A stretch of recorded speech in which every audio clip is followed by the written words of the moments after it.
Goal setting is one of the keys to helping us combat procrastination. When we set achievable goals, we give ourselves something to work towards. Research shows that goals help us to direct our attention and effort, both cognitively and behaviorally. Goals are energizing. When we set higher goals, we put forth greater effort. Goals also affect our persistence by helping us pace time and allow us to work faster and more intensely. Finally, goals contribute to our sense of discovery, challenge, and complex thinking. When setting goals, it's useful to think about setting small-scale and large-scale goals. A large-scale goal may be to obtain a college degree. A small-scale goal might be to read and take notes during a reading session. Regardless of whether you're setting small or large-scale goals, you'll want to create goals that will help set you up for success. Setting goals that are too far out of reach will cause you to lose motivation rather than to become motivated. Rather than setting goals that are too big, we recommend making SMART goals. SMART goals are specific, measurable, attainable, relevant, and time-oriented. Take a moment to look at the 3 goals we have here and decide if they are SMART goals. What did you decide? The first goal is not SMART for a couple of reasons. It is not specific and measurable. What does it mean to do better? And how do you measure that?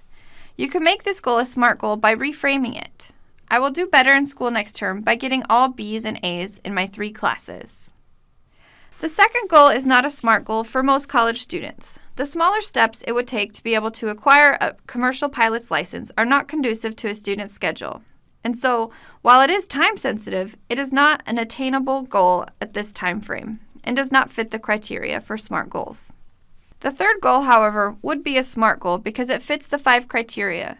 At the end of the next term, you will know if you have turned in every assignment on time in Writing 244.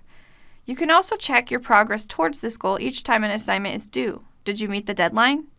If not, you may want to reprioritize so you can reach your goal. On the Learning Corner website, we offer students a goal-setting worksheet to help them through the 4 stages of goal setting. We're going to walk you through the steps of the goal setting right now. The first step is to write down 4 SMART goals. Remember to make sure the goals fit all 5 criteria.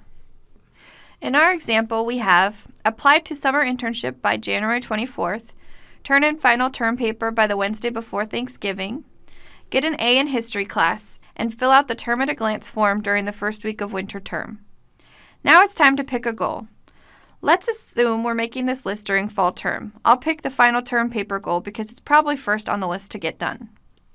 Once we've picked a goal, it's time to break it down into smaller steps. Depending on how you plan, you could fill out this part backwards or forwards from the deadline. I'll fill it out backwards. The final step would be to email my paper to my professor the Wednesday before Thanksgiving. Before that, I would need to do final self-edits, take the final draft to the writing center, self-edit and rewrite my rough draft, write my rough draft, create an outline, and brainstorm. After breaking down the steps, it's important to fill out Part 3, which has us look at resources, obstacles, and methods to overcome obstacles.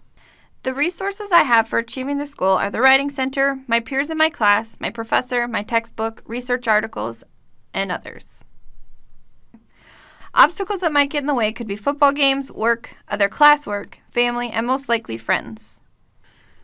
To overcome these obstacles, I might write that I'll carve out specific time in my schedule to work on the paper, tell my family I'm working on this commitment, and stay motivated throughout the process.